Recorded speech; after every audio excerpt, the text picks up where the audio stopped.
तो गाइज़ फिर से वेलकम बैक। आपका स्वागत है हमारे यूट्यूब चैनल BRIS।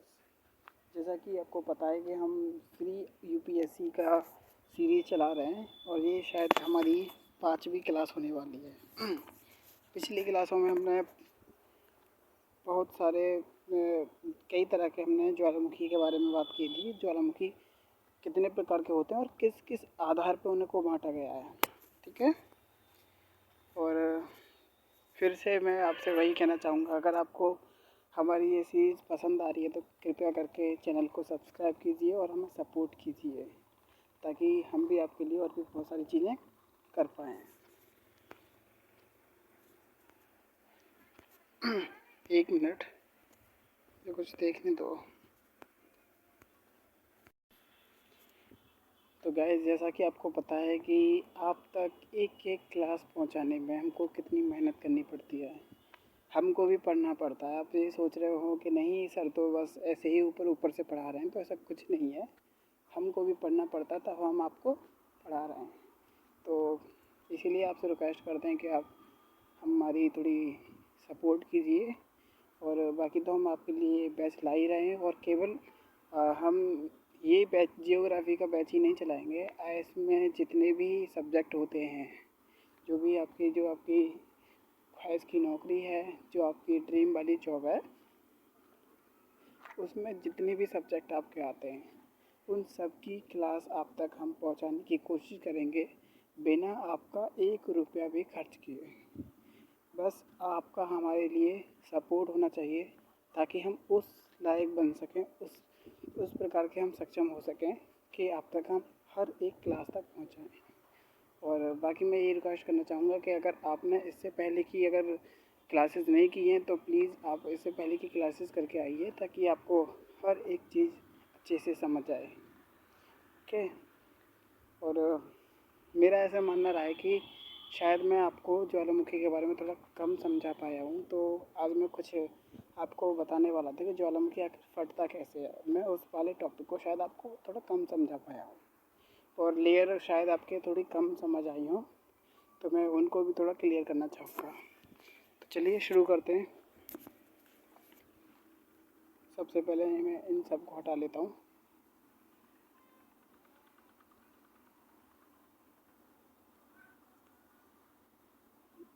ज्वालामुखी को लगे रहने देते हैं, हमें भी अच्छा लग रहा है इसे देख के। तो चलिए, सबसे पहले हमने पृथ्वी की आंतरिक संरचना पढ़ी थी, हम उन परतों को डिज़ाइन करते हैं, ताकि हमें अच्छे से समझ आए कि आखिर ज्वालामुखी कहाँ से फटता है और कैसे, मतलब फट के कैसे निकलता है, ओके। तो इसके लिए हम यहाँ पे डिज़ाइन करते हैं, ओके।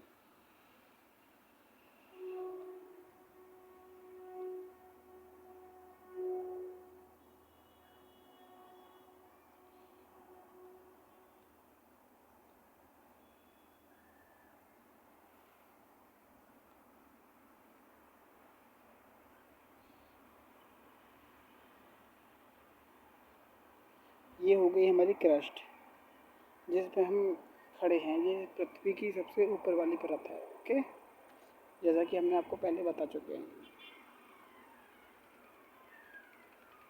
उसके बाद हम लेंगे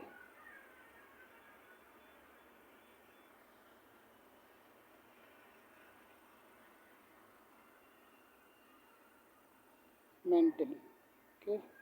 मैं इसे सेट कर देता हूँ।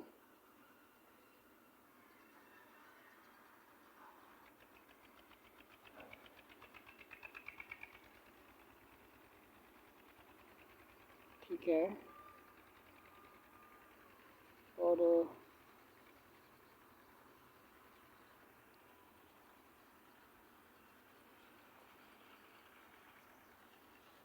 आप थोड़ा गैस कीजिए कि हम क्या क्या बना रहे हैं, ओके।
शायद अब आपको समझ आ गया होगा हमने ये क्या डिज़ाइन किया है। तो चलिए इसे थोड़ा हम समझ लेते हैं आखिर हमने ये डिज़ाइन क्या है।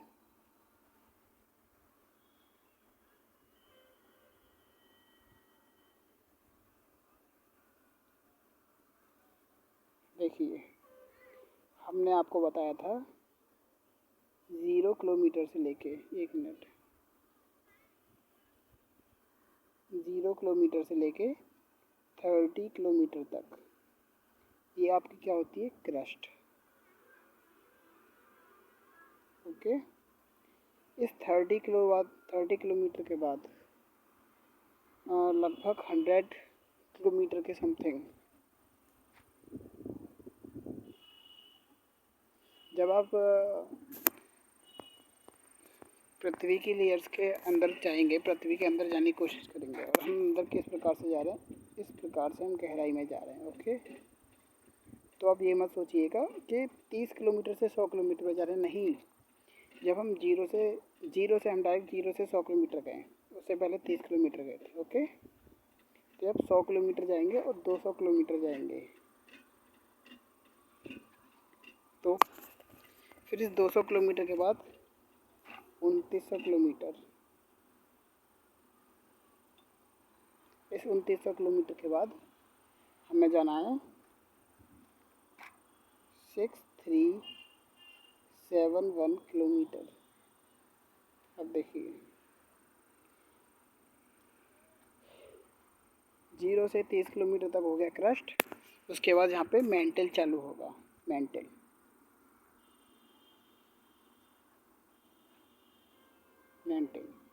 इस मेंटल में एक लेयर पाई जाती है, कितनी गहराई पे, 100 किलोमीटर की गहराई पे। ये लेयर जो होती है इसे हम बोलते हैं एस्थेनोस्फीयर।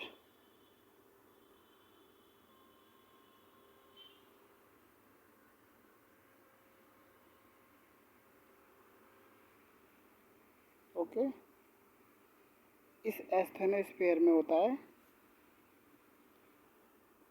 यूरेनियम और थोरियम जैसे तत्व। ओके, फिर से ये मेंटल होगी, ये मेंटल की दूसरी लेयर है।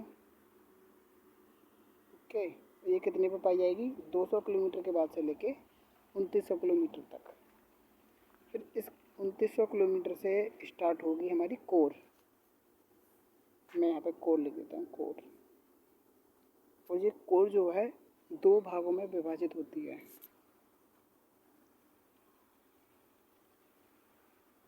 पहली कोर को बोलते हैं हम आउटर कोर, ये बाहर वाली कोर है इसलिए हम इसे आउटर कोर बोलते हैं, आउटर कोर। और ये है इनर कोर। हमने बताई थी आउटर कोर जो होती है वो प्लाज्मा स्टेट में होती है। प्लाज्मा स्टेट हमने आपको समझा दिया था, प्लाज्मा स्टेट। ओके, और ये सॉलिड स्टेट होती है।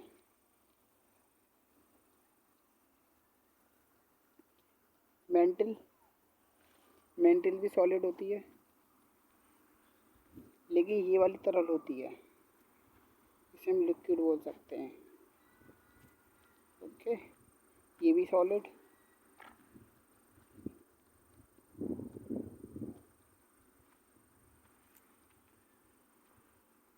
और इस प्रकार से क्रस्ट भी सॉलिड हो गया,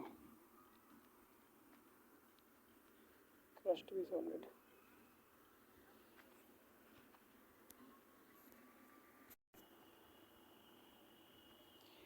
तो और हमने आपको बताया था कि जो क्रस्ट होती है वह हल्की होती है, हल्की परत है।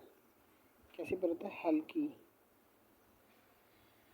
ओके, और हल्की क्यों होती है कि इसमें हल्के तत्व पाए जाते हैं, जैसे कि सिलिका प्लस एल्यूमिनियम। ठीक है, एल्यूमिनियम भी बहुत हल्की है और सिलिका भी बहुत हल्का है, इसीलिए इसे हम मिला के सियाल भी बोलते हैं, यानी कि हम क्रस्ट को सियाल भी बोलते हैं। और इसे हम भूपर्पटी भी बोलते हैं। आप लिख लीजिएगा भूपर्पटी। क्रस्ट के बाद आती है मेंटल। मेंटल सॉलिड होती है, कितने से कितनी होती है, 30 किलोमीटर से लेके 2900 किलोमीटर तक। ओके, इसके बीच में एस्थेनोस्फीयर। और सॉलिड क्यों है, मतलब सॉलिड तो है और ये भारी परत है, भारी। भारी क्यों है ये परत? क्योंकि इसमें सिलिका के साथ साथ मैग्नीशियम पाया जाता है। 1 मिनट। और इस मेंटल के बाद हमने आपको बताया था कि ये आउटर कोर होती है प्लाज्मा स्टेट में, और प्लाज्मा स्टेट में होने के साथ साथ इसमें निकल प्लस फेरस, इसलिए हम निफे भी बोलते हैं इसे। ये दोनों तत्व पाए जाते हैं और यह भी भारी परत है। ओके, तो हमारा मेन पॉइंट जो था इस पे था एस्थेनोस्फीयर पे, क्योंकि हम ज्वालामुखी पढ़ रहे हैं तो हम थोड़ा इसे क्लियर कर लेते हैं एस्थेनोस्फीयर को। ओहो,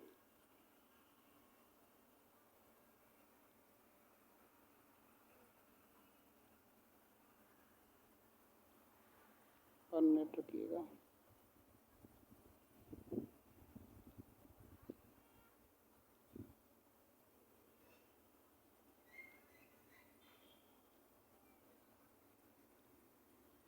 लगता है एक एक करके मिटाना पड़ता है,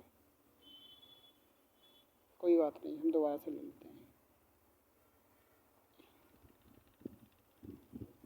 यहाँ पे हम एस्थेनोस्फीयर को लगा लेते हैं। ठीक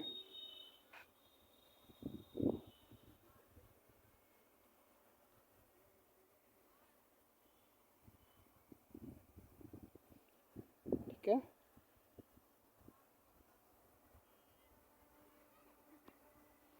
अब समझते हैं आखिर ज्वालामुखी फटता कैसे है। इसे समझने से पहले आप एक एग्जांपल समझिए। Let's suppose you have pressure cooker. मेरे कहने का मतलब है, सपोज कीजिए आपके पास एक प्रेशर कुकर है, शायद इस प्रकार का होता है। मैं थोड़ा बनाने की कोशिश करूँगा, जिसमें सीटी लगी होती है, यहाँ पर पकड़ने का होता है। ठीक है, इस प्रेशर कुकर को जब हम बंद कर देते हैं और यहाँ से आग जला देते हैं, गैस चालू कर देते हैं, तो क्या होता है? तो इसमें यहाँ से एनर्जी ट्रांसफ़र होती है। ओके, इस कुकर में एनर्जी ट्रांसफ़र हो गई। और एनर्जी किस प्रकार से ट्रांसफ़र हुई? संवहनित तरंगों के माध्यम से एनर्जी ट्रांसफ़र हुई। अब ये एनर्जी ट्रांसफ़र हुई है, अगर आप यहाँ से इस सीटी के द्वारा अगर हवा नहीं निकाली गई, इसकी भाप नहीं निकाली गई, किसी प्रकार से लॉक हो गई, तो आपने कई सारे केसेस सुने होंगे कि प्रेशर कुकर फट गया। तो क्यों फटा? क्योंकि यहाँ से जो संवहनीय तरंगें गई हैं, जो एनर्जी गई है, वो रिलीज़ नहीं हो पा रही थी, इसी कारण से कुकर फटा। वरना जब रिलीज हो जाती है तो कुकर नहीं फटता है। कुछ इसी प्रकार से यहाँ पे समझिए। यहाँ पे हमने बताया था आपको यूरेनियम और थोरियम जैसे तत्व जो कि बहुत अधिक ताप वाले होते हैं। यहाँ पर टेम्परेचर हमने आपको बताया था 900 to 1100 degree Celsius something. Okay, अब जब यहाँ से तरंगे संवहनीय तरंगें निकलेंगी और इस मेंटल की परत से लगेंगी, तो ये एनर्जी यहाँ से उत्पन्न तो हो रही है, लेकिन रिलीज़ नहीं हो पा रही है, सेम प्रेशर कुकर की तरह, क्योंकि सारी तरफ परतें हैं। ठीक है, तो रिलीज़ नहीं हो पा रही है। तो ये भी क्या करेगी? इसमें दरार डालेगी, इसमें दरार डालेगी। ये यहाँ से सपोज कीजिए, यहाँ से दरार डाली, इसमें ये दरार डाली, वो धीरे धीरे धीरे धीरे दरार डालेगी। जहाँ कहीं पे भी इसे कमज़ोर हिस्सा मिल जाएगा, जहाँ पे हमने बताया था ज्वालामुखी का कारण क्या है? ताप का कम होना, वॉल्केनिक हॉटस्पॉट, बताती वैली ऑफ जॉन यानी जॉइंट हो जाना या जॉइंट से अलग होना पृथ्वी की परतों का। ठीक है, और ताप का अधिक होना, ये सारे हमने 4 कारण बताए थे। तो यहाँ पे भी ये सारे चारों कारण फिट बैठे, वहाँ से ये तोड़ के बाहर निकल जाएगा। समझे अब क्यों फटता है? शायद अब समझ में आ गया होगा। तो अच्छे से समझ आ गया, और इन पृथ्वी की परतों को आप थोड़ा देख भी लीजिए अच्छे से। ठीक है, अब हम अच्छे से समझ चुके हैं कि आखिरकार ज्वालामुखी वॉल्केनो फट क्यों रहा है। ठीक है, अच्छे से समझ आ गया ना? अब हम आगे बढ़ते हैं। इसी बीच में मैं कहना चाहूँगा कि देखिए, हम जिस प्रकार से आपको समझाने की कोशिश कर रहे हैं, जिस प्रकार से हम सारे सेगमेंट को लेके आगे बढ़ रहे हैं, उस प्रकार से आपको शायद आप खुद से नहीं पढ़ पाओ। देखिए, अपनी लाइफ में कुछ गुरुओं का होना, कुछ टीचर्स का होना बहुत ज़्यादा मैटर करता है, क्योंकि वही आपको एक सही डायरेक्शन में लेके जा सकते हैं। ठीक है, अगर आप ये सोचो कि नहीं हम खुद से पढ़ लेंगे, तो ऐसा नहीं है। अगर आपको सही डायरेक्शन नहीं मिलती, तो शायद आपको ये नहीं समझ आता कि यहाँ पे ही ये दूसरा सेकंड चैप्टर ही क्यों रखा गया वोल्केनो। हम तो इसे थर्ड भी रख सकते थे, बाद में पढ़ाते थे, फिफ्थ सिक्स्थ भी कर सकते थे, बट नहीं। आपने जब पृथ्वी की आंतरिक सतहों को पढ़ा है, तो इसमें एस्थेनोस्फीयर है, और एस्थेनोस्फीयर से ही संबंध रखता है आपका वोल्केनो। अगर हम इस वोल्केनो को आपको बाद में पढ़ाते, तो आप इतना इससे रिलेशन नहीं बैठा पाते पृथ्वी की आंतरिक सतहों से। ठीक है, अब मुझे एक चीज़ बताइए, जब प्रेशर कुकर फटता है तो क्या होता है? घर में भूचाल आता है ना। जब प्रेशर कुकर फटता है तो घर में भूचाल आता है। सेम उसी प्रकार जब ये वोल्केनो फटेगा, तो यहाँ पे भूकंप आने की संभावनाएं होंगी, लेकिन ज़रूरी नहीं उस पूर्ण रूप से भूकंप आ पाए। आएगा, कंपन होगा, लेकिन ये इतना इतना ज़्यादा बड़ा भूकंप नहीं आ सकता। ठीक है, भूकंप आने की संभावना अधिक होती है, लेकिन इतना ज़्यादा बड़ा नहीं आ सकता। ठीक है, तो समझ आया आपको भूकंप क्यों आएगा? ठीक है, अगर आपको नहीं समझ आया, मैं दोबारा से आपको समझा देता हूँ। देखिए, ये मेंटल में 100 किलोमीटर से लेके 200 किलोमीटर पृथ्वी की ऊपरी सतह से, जब 100 किलोमीटर आप अंदर गहराई में जाएंगे, और उसके बाद 100 से लेके 200 किलोमीटर तक वहाँ पे एस्थेनोस्फीयर पाया जाता है। एस्थेनोस्फीयर में यूरेनियम और थोरियम जैसे अधिक पदार्थ हैं, जिस कारण वोल्केनो के उद्गम होने का पहली कंडीशन पूरी हो जाती है, क्योंकि वह ताप अधिक बना देते हैं। ठीक है, क्योंकि वह स्वतः विखंडन की क्षमता रखते हैं, तो वहाँ पर ताप अधिक हो जाता था। पहली जो शर्त थी ताप का अधिक होना, वह पूरी हो जाती है। जब ताप अधिक होगा तो वहाँ पे वॉल्केनिक हॉट स्पॉट बन जाएगा, तो दूसरी भी शर्त भी पूरी हुई। जब वॉल्केनिक हॉट स्पॉट बन जाएगा, तो यहाँ से संवहनीय तरंगें उठेंगी, जिस प्रकार से प्रेशर कुकर में थी, लेकिन क्योंकि यहाँ से रिलीज़ नहीं हो पा रही हैं, जिस प्रकार से प्रेशर कुकर में नहीं हो पा रही थी, तो उसी प्रकार ये संवहनीय तरंगें ऊपर जाएंगे रिलीज होने के लिए, और यहाँ से फाड़ के निकलेगी, जिस प्रकार से प्रेशर कुकर फट जाता है। समझ आया? अब जब ज्वालामुखी फटा, तो कुछ ना कुछ तो चीज़ें निकलेंगी वहाँ से, चाहे धूल उठे, चाहे पत्थर निकले, कुछ ना कुछ चीज़ें तो निकलेंगी। तो चीज़ें निकलेंगी, उन चीज़ों को हम अब देख लेते हैं, चीज़ें क्या क्या निकलेंगी। नीचे देख लेते हैं इधर की तरफ। पहली जो चीज़ निकलेगी ज्वालामुखी फटने की वजह से, आप हेडिंग डाल सकते हो ज्वालामुखी से निकलने वाले पदार्थ। तो पहली जो पदार्थ निकलेगा वो निकलेगा जल वाष्प। जल वाष्प, इसे इंग्लिश में बोलते हैं वाटर पेपर। Water papers.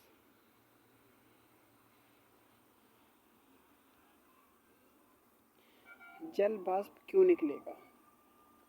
क्योंकि देखिए, हम बात कर रहे हैं 100 किलोमीटर से लेकर ऊपर सतह पर आ रहे हैं। ठीक है, उसी बीच में जिस प्रकार से हम समर के लिए बोरिंग वगैरह कराते हैं, तो हम 100 200 150 100 अकॉर्डिंग समथिंग इतने पर कराते हैं।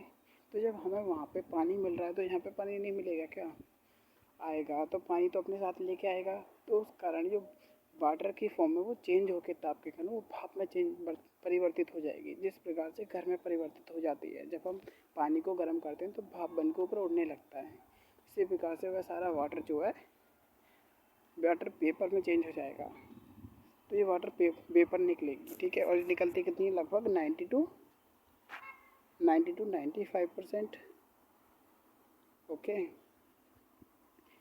दूसरी जो चीज़ें निकलेंगी, क्योंकि यह जो है सतह पर जब फटेगा तो सतह पर क्या है, मिट्टी, रेतीली मिट्टी, ऐसी सारी मिट्टी हैं, तो इनसे धूल राख जैसी चीज़ें निकलेंगी। ओके, धूल राख, धूल राख निकलेगी। धूल राख निकलने के बाद अब बारी आएगा क्योंकि मिट्टी से नीचे चट्टानें हैं, ठीक है, तो मिट्टी से नीचे चट्टानें क्यों हैं ये हम आगे बताएंगे। अगर अभी बताने लगे तो बहुत लंबी वीडियो खिंच जाएगी, क्योंकि पूरा कॉन्सेप्ट समझाना पड़ेगा हमें। आप ये समझ लीजिए कि मिट्टी से नीचे चट्टानें हैं, ठीक है, तो जब उन चट्टानों को तोड़ के आएगी तो कुछ प्रकार के, कुछ अलग विशेष प्रकार के पत्थरों को भी साथ लेके आएगा। तो तीसरा जो हम बना सकते हैं यहाँ से, कि यहाँ से पत्थर टाइप में चीज़ें निकलेंगी, पत्थर। ओके, तो ये पत्थर कितने प्रकार के होते हैं, देखिए, अगर ये वाले पत्थर छोटे हैं, और छोटे कितने, मटर के आकार के, तो हम इन्हें बोलते हैं लैपीली पत्थर। लिख लीजिएगा, बहुत काम की चीज़ें, यूपीएससी क्वेश्चन पूछ चुकी है और आपसे पूछेगी भी कि किस प्रकार के पत्थरों को क्या कहते हैं। ओके, तो मटर के आकार के अगर पत्थर निकल रहे हैं छोटे छोटे, तो उन्हें बोलते हैं लैपीली पत्थर, लैपीली पत्थर।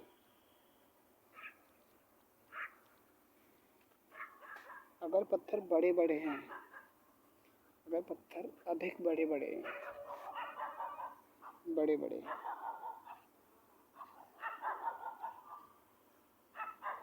बड़े बड़े, तो हम इन्हें कहते हैं ज्वालामुखी, क्योंकि ज्वालामुखी से निकल रहे हैं, ज्वालामुखी बम। ओके, और यदि पत्थर जो हैं, यदि पत्थर छोटे बड़े मिक्स हैं, समझ रहे हो ना, यदि पत्थर छोटे और बड़े मिक्स हैं, मैं लिख सकता हूँ छोटे और बड़े, छोटे बड़े, तो उन्हें हम बोलते हैं पायरोक्लास्ट।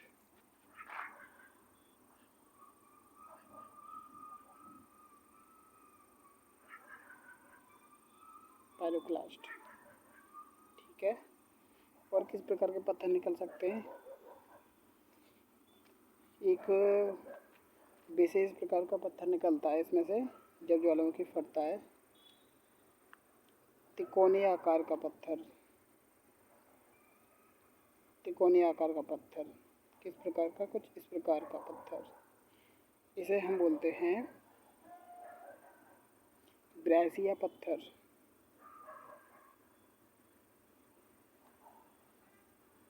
ब्रैसिया पत्थर, ठीक है।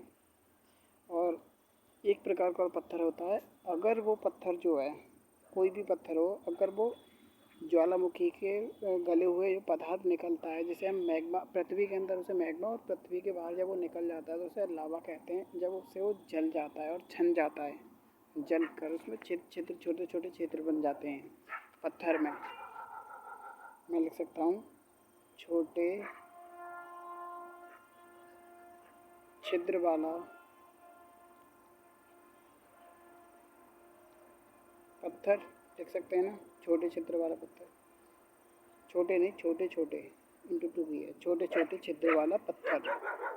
छिद्र क्यों है इसमें, क्योंकि लावा जो निकल रहा है, मैग्मा जो निकल रहा है, उसके ताप से वो जल गया है, जलकर, तो उसे हम बोलते हैं प्यूमिस पत्थर, प्यूमिस। इन सारे पत्थरों को आप एक बार नज़र मार लीजिए, क्या है, देखिए, पहले नहीं, कभी भी निकल सकते हैं ज्वालामुखी फटने के टाइम। अगर छोटे छोटे मटर के आकार के पत्थर निकल रहे हैं तो उन्हें हम लैपीली पत्थर कहते हैं। अगर वे पत्थर बड़े बड़े हैं तो उन्हें हम ज्वालामुखी बम कहते हैं। अगर छोटे बड़े मिक्स हैं तो हम उन्हें पायरोक्लास्ट पत्थर कहते हैं। और यदि पत्थर जो त्रिकोणीय आकार के हैं तो हम उसे ब्रैसिया पत्थर, और अगर पत्थर जो है ज्वालामुखी के जो मैग्मा निकलता है, अगर उसके कारण वो जल गए और जलने से उसमें छोटे छोटे छिद्र हो गए, ऐसे पत्थर को हम प्यूमिस पत्थर कहते हैं। मेरे अंदाजे से आपको समझ में आ गया होगा कि ज्वालामुखी फट क्यों रहा है और वो कंडीशंस कैसे पूरी हो रही हैं। अब मेरे ख्याल से आपको वो भी समझ में आ गया, और उन कंडीशंस को पूरी होने के बाद ये जो ज्वालामुखी से निकलने वाले पदार्थ हैं वो क्यों निकल रहे हैं। जलवाष्प भी समझ में आ गया, धूल राख भी समझ में आ गई क्यों उठ रही है, और पत्थर भी समझ में आ गई। ठीक है। अच्छा, एक और पॉइंट, जब यहाँ से धूल और राख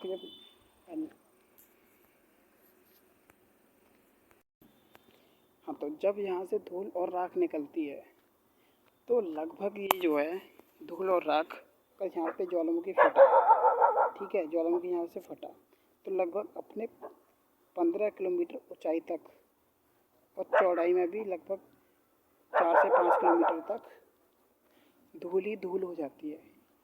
इस धूल के कारण एयर नेविगेशन प्रभावित होता है। एयर नेविगेशन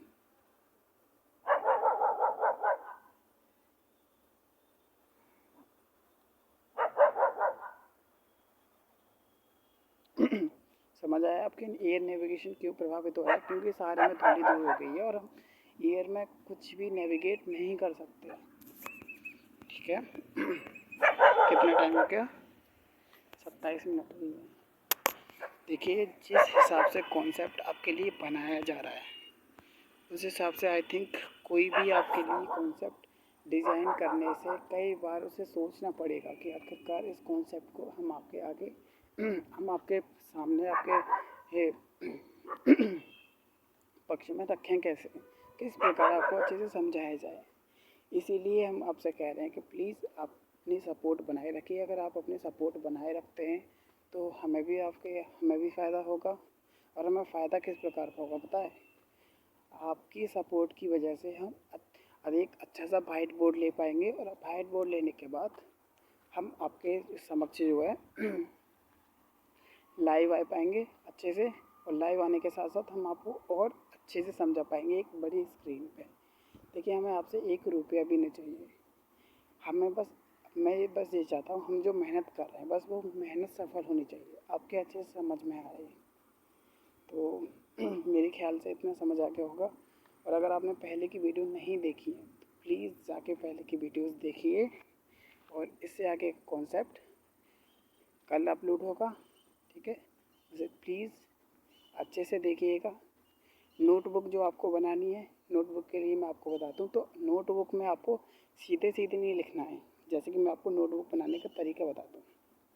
ठीक है, जैसे कि सपोज़ कीजिए आपको लिखना होता है ज्वालामुखी क्रिया क्या होती है। मैं यहाँ पर लिख लूँ, मैं आपको लिखने के लिए दे दूँ ज्वालामुखी क्रिया। आप लिखिए ज्वालामुखी क्रिया के बारे में। तो आप किस प्रकार से लिखोगे? आप जो लिखोगे आप इसमें पूरा लिखोगे। ज्वालामुखी क्रिया उसे कहते हैं जिसमें पृथ्वी के किसी भी प्रकार के छिद्र से होकर गला हुआ अधिक ताप वाला पदार्थ पृथ्वी की सतह पर बाहर आता है। अगर आप नोट्स बनाओगे तो इस प्रकार के नोट्स से आप कई सारी किताबें भर दोगे, क्योंकि जो IAS का सिलेबस है, IAS PCS का, या किसी भी जॉब के लिए आप जो तैयारी कर रहे हो उसके लिए आप जियोग्राफी पढ़ रहे हो, उसका जो सिलेबस होता है वो बहुत ही बड़ा होता है। चाहे जियोग्राफी आप पढ़ोगे तो उसका सिलेबस बड़ा है। ठीक है, तो आप कई सारी किताबों को भर दोगे, नोटबुक को भर दोगे, कहने का मतलब तो ऐसे नहीं बनाए जाते।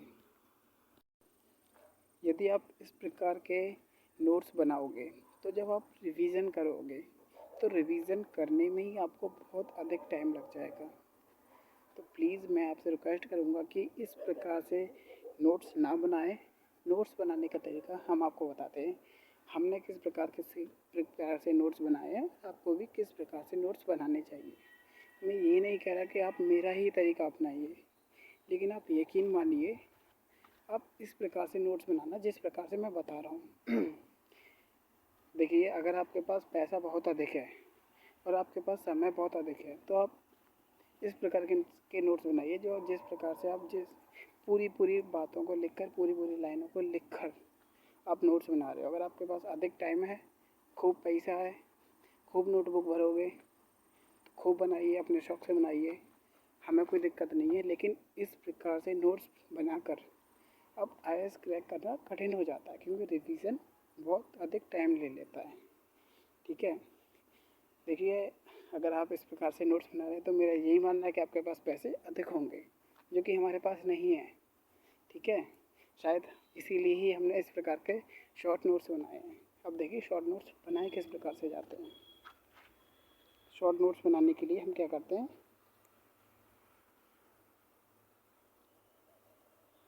ज्वालामुखी क्रिया ही तो नोट बनाने ना। देखिए, हमने लिखा ज्वालामुखी क्रिया। इस ज्वालामुखी क्रियाओं से हम लाइन खींच लेते हैं। ज्वालामुखी क्रिया हम बता रहे हैं, ज्वालामुखी क्रिया क्या होता है। तो हम लिखेंगे पृथ्वी, ठीक है, के छिद्र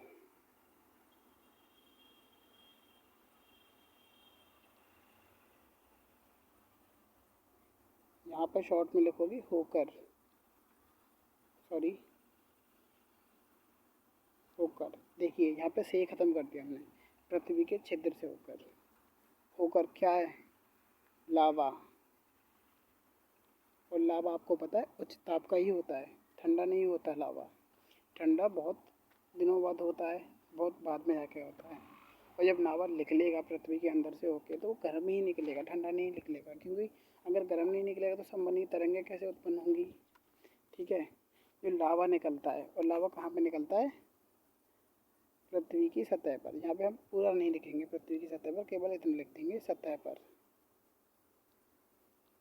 देखिए, मेरे यहाँ पे लिखने में वो हो गया, लेकिन इस प्रकार से आप बनाओगे तो बहुत अधिक शॉर्ट बनेंगे और आपके समझ में भी आ जाएगा। क्या समझ में नहीं आ रहा है, ज्वालामुखी क्रिया पृथ्वी के छिद्र से होकर लावा सतह पर जब आता है, हो गया शॉर्ट। इस प्रकार से आपको शॉर्ट नोट्स बनाने हैं। अब हम हर एक लाइन आपको शॉर्ट लिख लिख के तो समझा नहीं सकते हैं कि आप इस प्रकार से बनाइए, लेकिन कोशिश कीजिए कि आप जो नोट्स बना रहे हो वो छोटे हों, ताकि आपको रिवीजन करने में भी आसानी हो। और जब आप रिवीजन इस प्रकार के नोट्स बना के रिवीजन करोगे तो आप थोड़ा अपना मेंटली एक्सरसाइज भी करोगे। आप कोशिश करोगे समझने की कि लिखा क्यों गया है और इस प्रकार से ही क्यों लिखा गया है। तो यही कहूँगा कि आप इस प्रकार से नोट्स बनाइए ताकि आपका अच्छे से रिवीजन हो सके, टाइम बच सके, टाइम मैनेजमेंट हो सके और आपकी तैयारी बेहतर हो सके। आज की वीडियो में बस इतना ही। बस लास्ट जाते जाते रिक्वेस्ट करना चाहूँगा कि अगर आपको वीडियो अच्छी लगी हो, इसे लाइक कीजिए और उन बच्चों तक ज़रूर पहुँचाइए जिन बच्चों को इस वीडियो की बहुत अधिक ज़रूरत है। और इतना तो विश्वास है कि आप सब्सक्राइब करके जाओगे ही। ठीक है, थैंक यू।